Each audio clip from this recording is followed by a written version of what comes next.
Hello, Shocker Nation, and welcome to this month's edition of Forward Together podcast. This month, we're celebrating some Shocker alums who have made remarkable contributions to the national and international arts and entertainment scenes. My first guest you might know is Alexander Hamilton. Julius Thomas III is an NAACP Theater Award-nominated actor from Gary, Indiana. He stars as Alexander Hamilton in the smash hit musical Hamilton. He's half of the critically acclaimed entertainment team, the Kings of Soul and Swing, and recently has appeared in the lead of the mega box office hit Motown, the musical, as Berry Gordy. He's appeared in 4 Broadway shows, 6 Broadway national tours, and on several television shows. And perhaps most impressive, he's a 2005 graduate of Wichita State University. It's quite a resume, Julius. Welcome to the podcast. So good to see you and being here with you and hearing more about what's been going on in your life since you were here at Wichita State in 2005. Well, thank you. When you list it all out like that, it actually sounds like I've done something with my life. I first want to congratulate you on being inducted into the College of Fine Arts Hall of Fame. That's where you got your start at Wichita State, and we're so proud of you, and it was great to see you in that environment and accepting that award. It was a very cool moment, very top of the list thing that I will always remember, and to be honored by my school in that way is just such a cool thing. Such a cool thing. That's great. So you're from Gary, Indiana. So how did you end up at Wichita State? Yes, I am from Gary, Indiana, Steel Town, USA, smack dab in the middle of the Midwest and home of the Jackson 5. And, I grew up there singing and performing, and originally when I went away to school, I didn't want anything to do with any of that. I'd done it as sort of like a in-between of track and cross country, just something to do, and also in church. And so I originally went to school in Iowa for physical therapy. And halfway through that, I was hating, being a biology major. I was acing everything except for that and thought that I should probably be doing better than I was in my major. And I was trying to figure out what it was that I wanted to do. And I was complaining pretty much to everybody that would listen that my major wasn't cutting it, but I didn't know what was going to be the thing that I was going to do with my life. And I went to the national tour of Rent came to my school. And I went on a whim. I didn't know much about Rent. And as I was sitting in the audience, I just noticed that the folks around me were really invested and that they were going through emotional moments. And I looked around and I just said, I wanted to work on people as a physical therapist, but maybe I could do this because it's working on people and sort of getting instant gratification.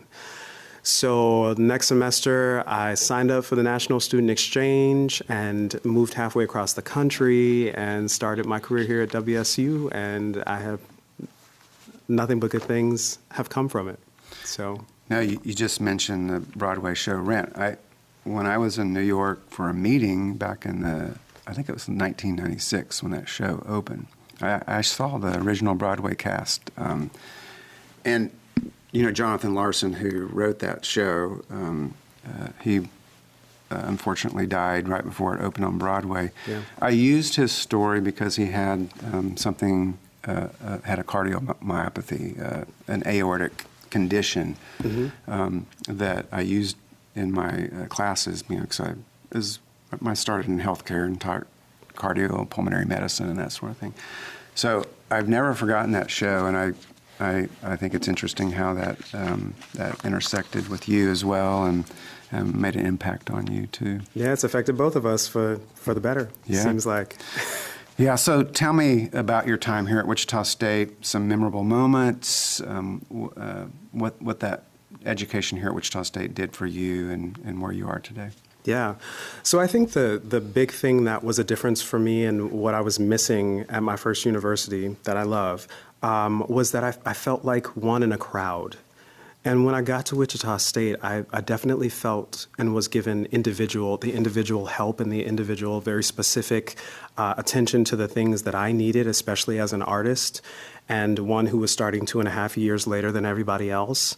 So I just remember getting here and being set straight and let know that, you're behind and you're going to have to do a lot of the work that you should have been doing over the last 2.5 years, you're going to have to do it very quickly. And it sort of set me on the path to this work ethic that I have now. That means that I'm going to get up at 5 o'clock in the morning and be the first one at the audition. And, I'm going to grab a studio and I'm going to sing as often as I can and tap dance to try to get on the same level as everybody else. This is where I sort of learned that work ethic. And while I have that in my mind, I also have still some of the most important people in my life. My best friend I met here. Some of my most wonderful and cherished friendships are still from Shockers, our Shocker alums that we all perform in New York together. And so those are the things that I've taken with me. That's great. That's great. So I talked a little bit in the opening about your time playing the lead of Hamilton. Can you tell us a little bit more about that and what that's like? I mean, that's got to be awesome. I don't know if there is a word to describe it. Awesome is probably the close that we can come to, but I mean, this show it's been the biggest gift. Before I booked this show, I was very much doubting my abilities, very much wondering whether or not it was time to maybe take a different direction, a different path, maybe go back to the drawing board, go back to physical therapy. Because what I wanted was to use all of me, all of my abilities, actor, singer, dancer, storyteller, leading man. And I wasn't being given the opportunities that I thought that I could rise to. And enter the biggest show in the world, coming to me and saying, hey, not only are we going to allow you to be in our show, and not just in the ensemble, you're going to actually take the show and put it on your shoulders and run with it every night and bring it over the finish line. And it was everything that I needed to validate me and remind me that there is something that I can bring to this art form and that I do have something to give to this world, something that is uniquely mine. And the fact that I've been doing the show now for 5 years and, we get standing ovations every night and we get rave reviews, it's just sort of, it's been the thing, the actor thing that I've needed to remind me that I have a place in this world and I have a thing that I have specific to give to this world and that I have to continue to give that thing in order to, sort of make my existence here matter. Yeah, it's such a legacy, too, that you're leaving behind and giving to others who follow you. The listeners don't know this, but you also recently gave a commencement address to the Fairmount College of Liberal Arts and Sciences here at Wichita State. And you hum a few bars of that show, and any way you can recreate that, because it just kind of brought the house down. And listeners, we don't have people who give commencement addresses that get standing ovations, but Julius did. And my heart is still racing from that moment. I mean, I'm so good with other people's words and interpreting other people's words. When I have to actually stand up and speak for myself and tell my own story and talk, I'm a little less sure, but we're getting there. I'll try my hardest. It's a little early in the morning. I haven't warmed up, but I'll just say, look around at how lucky we are to be alive right now. It's one of my favorite quotes from the show. And what's the significance of that for our listeners? Well, I think that everybody can take a moment. I think gratitude is just often a great place to start from. When we begin our day, when we're going throughout our day, it's a way to sort of keep the sads and the self-pity and a lot of the other negatives that we allow in, just to sort of push them to the wayside, because there is always something to be grateful for. And if we just take a second to sort of look around and count our blessings, then we'll recognize how lucky we are that we're where we are. Yeah, it was just awesome and a great moment. No one was expecting it. I like to surprise every now and again. Well, Broadway Cares Equity Fights AIDS is, if those people who are listening know, usually at the end of most shows at certain times of year, the cast actually talks about that. And I don't know if they still do that. I don't know if you do that in your show. We do, yeah. And you've written a song for part of that fundraising effort. Could you talk about that? Yeah, well, let me plug Broadway Cares really quickly because it's my favorite charity in the world. Broadway Cares Equity Fights AIDS, or BCEFA as it goes by. It's my favorite, and I've been helping collect monies for it since I joined the Broadway community because I see the amazing work that it does. Every year we're raising millions of dollars, and I'm seeing it go out into the communities that need it, including $300,000 was just given over to the humanitarian efforts in Ukraine. And, men, women, and children living with debilitating diseases and food and medications, everything that they do is just so helpful in this day and age. And so I had the opportunity to write a song. I occasionally dabble in songwriting, and I wrote a song of inspiration called I Am Here, and it's on the Carols for a Cure album on iTunes. You can look up Julius Thomas III and I Am Here, and it'll pop right up. And you can pay to have a song by a fellow shocker, $1.29, and also support a really amazing charity that is doing some really, really great work. Yeah, that's awesome. And, people don't understand that we're still battling this particular disease, and although we've made a lot of progress, there's still a lot of support that's needed. So going back a couple of years, and we have COVID and the pandemic. It's still with us. Miss Rona. Yeah, right.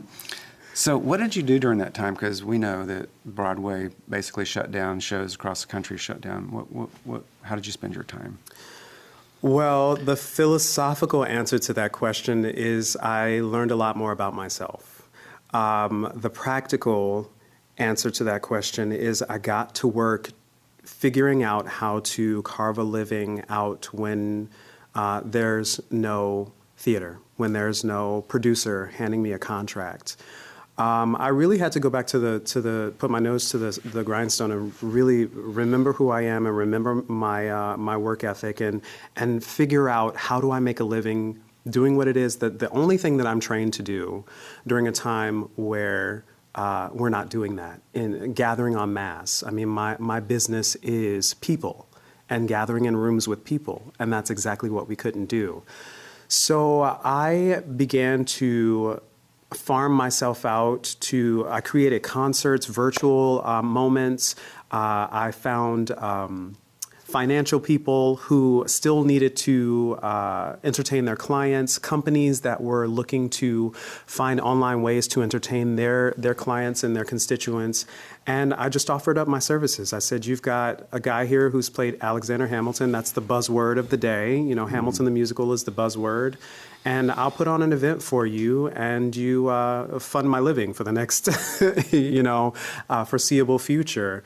And created a business out of that and became a company and just started making my way in a different way. And it reminded me that I have an ability outside of theater to sort of cultivate art. Did you enjoy that? The aspect of putting yourself out there as an individual to do that kind of work? Eventually. At first, it was terrifying because you're like, who am I to reach out to people at Morgan Stanley and say, hey, do you want a virtual concert? But once I started to figure out what the demand was and what the need was and fit myself into that niche, then it became like, no, there's a place for me here and I'm pretty good at it. So, yeah, this is fun. Yeah, and you made some money. I did. I sustained myself through a pandemic. Yeah. So looking forward to the future, what's next for you? The fun thing is I don't know.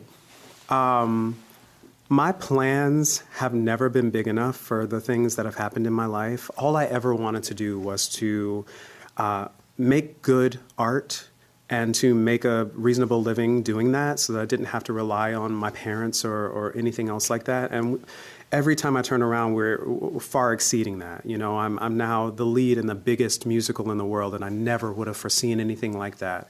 And I got to be on a show like Modern Family and on Sesame Street and things of that nature, things I never would have imagined. So I've learned to not do too much planning as far as what I think is going to be next. What I would love to do is to produce some of my own music. I've written a few scripts, so I would love to have those at least looked at by a studio or two, if I could be so bold as to say. I think that the sky's the limit, and I'm not going to put myself in a box of what I think, because it usually exceeds that. Yeah, well, I bet you it's going to be pretty fabulous, whatever it is. I hope so. We've seen a lot of fabulous things from you, not only as a student here at Wichita State, but as a professional. So much appreciate you being here today, Julius. Hope to see you again soon, if not in person here at Wichita State, maybe in a show somewhere. Fingers crossed. So, good to see you. Thank you, Prez. My next guest is Amy Baker Schwiethale, professor and program director of Wichita State's Music Theater Department. Amy's professional credits include performance, directing, and choreography for local, state, and national productions, including the first national Broadway tour of 42nd Street, Disney's My Son Pinocchio, and Honk. In 2016, the National Kennedy Center American College Theater Festival in Washington, D.C. honored Amy for her direction and choreography of Smokey Joe's Cafe. It's also notable that Amy is a graduate of Wichita State's College of Fine Arts.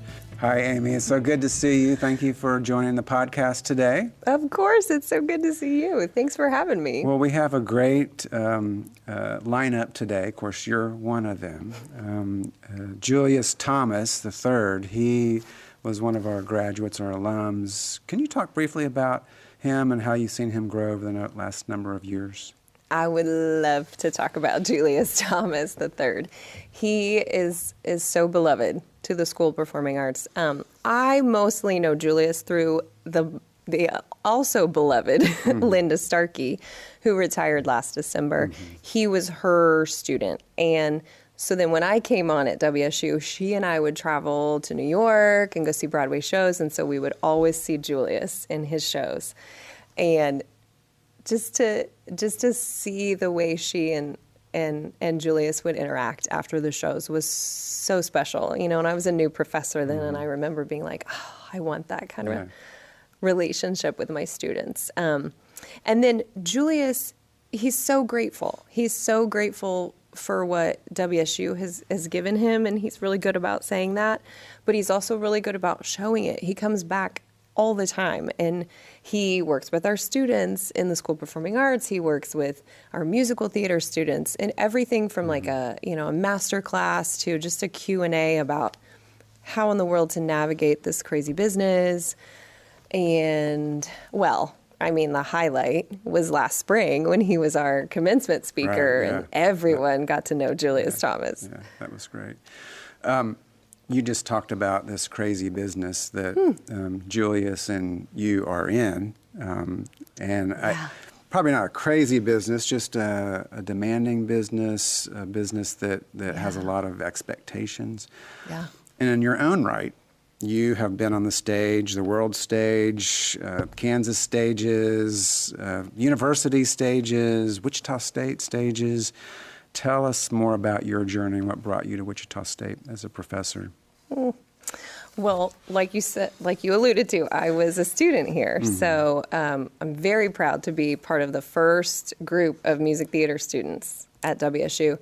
And then, so while I was in college, I was really lucky, and I was working for Music Theater Wichita downtown. So I did that for 5 summers. And I just think working along like seasoned Broadway professionals for 5 years, it just made sense that, well, yeah, I'm going to move to New York and I'm going to do this professionally. And so I did. And I definitely had stars in my eyes for 42nd Street. I was like, I'm going to move to New York and I'm going to do 42nd Street. And somehow the stars aligned, and I did. I got to do the first national Broadway tour, and I got to play a really fun role of Phyllis Dale.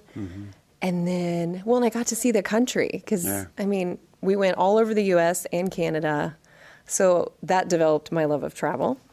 And then when I got back to the city, I started doing the Radio City Christmas Spectacular show. And they have an arm that's the Christmas Across America, where you go to different cities. So everyone in the country can see the Rockettes. And I always got to go to Nashville. So those are some of my highlights, I would say, from my New York days. And then, long story short, I reconnected with my high school sweetheart, Nate Schwiethale.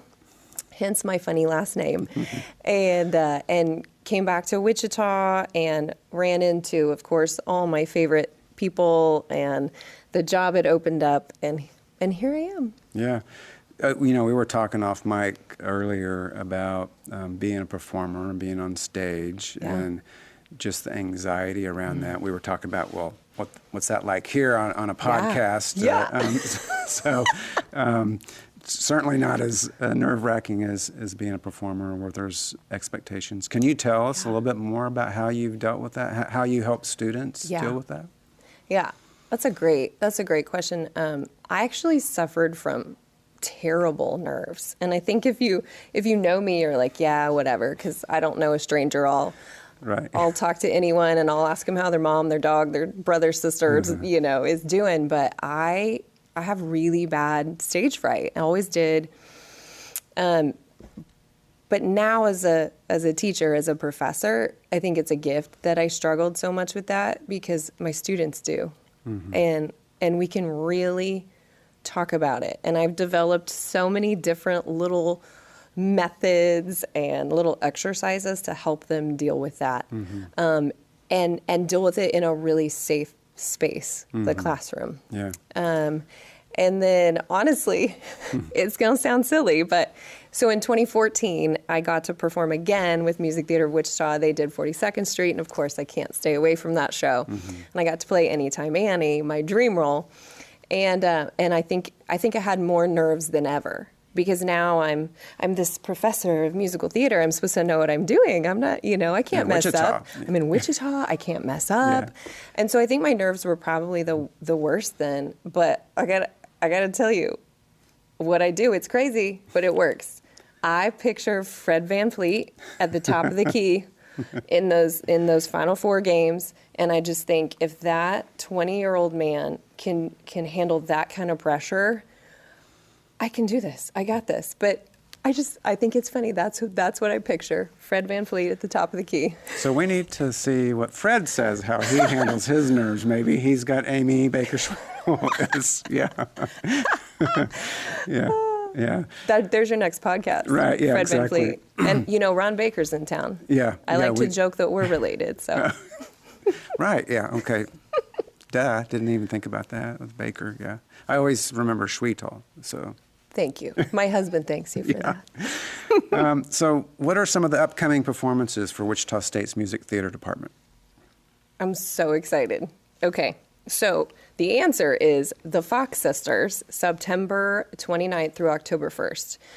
But I'm so excited because thanks to the Joe Zakis Legacy Foundation, we now have the Music Theater Incubator. We always call it MT, Music Theater Incubator. So my new colleague and I, Rich Beaver, one of our many goals is that Wichita State becomes the go-to place in the Midwest to produce new work, new musicals. Yeah. I mean, there's all these incredible writers out there, and they just need, they need people to try their work out on. And so, and what the Joe Zakis Foundation is helping us with is those writers fly in from New York or wherever they're from, and they work with our students. So we're part of their process, and they're part of ours. And I mean, where I get really excited is, say one of these shows does go to Broadway or does make it big, WSU will always be a part of that. Yeah. And our students will always be a part of that. Yeah. I just think that's really cool. That's awesome. And you're referring to Joe Zakis providing that gift, the late Joe Zakis. She's a longtime community supporter. So that's great that we're benefiting from that gift that she provided, and part of her legacy. So if anyone is interested in attending those shows, like me, yes, and usually Amy shows up in my office with, tickets or reminders to get a ticket.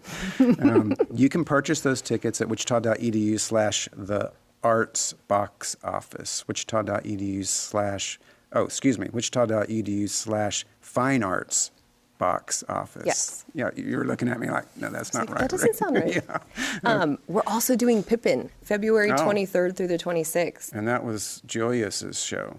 That was the big Julius show. Yeah. And that awesome. went all the way to the Kennedy Center the last time we did it. So Right. We're excited for that. And I mean, the whole School of Performing Arts has a whole lineup on our website, but plays, dance concerts, films, musicals. Yeah, and we're back to sort of pre-COVID We are. in person. So that's awesome. That's got to be exciting for the students and for you all. Yes. And so what's on the horizon for performing arts students? What are some of the projects and experiences that they're working on that's different from these shows or initiatives that your new colleague or you all are working on? What's going on there? Yeah. So when I think of like our school as a whole now, so Chayla Klassen Chandler is running the School of Performing Arts, and I'm very lucky I'm her associate director of the school.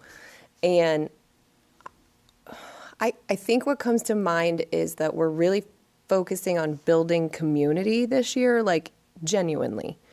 So not just our own students and our separate programs and WSU students, but Shocker neighborhood too, like truly building community. So, like something we're doing in our school is every Friday at 3:30, from 3:30 to 5, we have these very collaborative times together. Everything from like a guest artist coming in and sharing their experience to this last Friday and this Friday, Larry Daniels is coming over at 3:30, and he's teaching our students about immersive theater and how to create immersive theater, because it's really cool. But I mean, even I've never done it. I don't know where to begin. And so just all those learning new skills, creating new projects, new works with outside guests and influences is from our own WSU community. Yeah.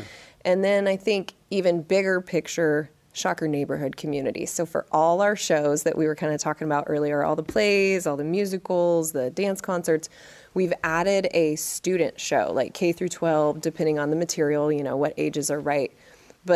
And we're reaching out to high schools in Shocker neighborhood and trying to get those kids, doing a whole special show for those students. That's great. And teaming up with Big Brothers Big Sisters once a semester to do workshops and master classes, like just genuinely finally going, hey, this is our community, and we've got to build it. So, and that fits just squarely into what we're doing at Wichita State in general, and reaching out to the Shocker neighborhood, beyond Shocker neighborhood, to the city and the state, and that's what urban public research universities do. We help our community solve problems. We work on things through creative activities and remind people that the arts is important. So really glad to hear that you all are doing that. Well, I think a lot of people don't. I think sometimes it's a hidden gem what you all are doing over in performing arts, and when they show up for one of those performances, they're like blown away, totally out of the water. And I really want to thank you for all your work and your energy, everything you bring to the department and your students. It's palpable when I see them on stage, and I really appreciate everything you do here as a faculty member. So, Amy, thank you for joining me today and talking a little bit about Julius and other things that you're working on, and wishing you a great semester. Thank you. Thank you so much for having me, and thank you for all you do. It's an honor that you're our president. You're welcome. Thank you. Join us for our next episode of the Forward Together podcast when I talk with our new athletic director, Kevin Saul. Go Shockers!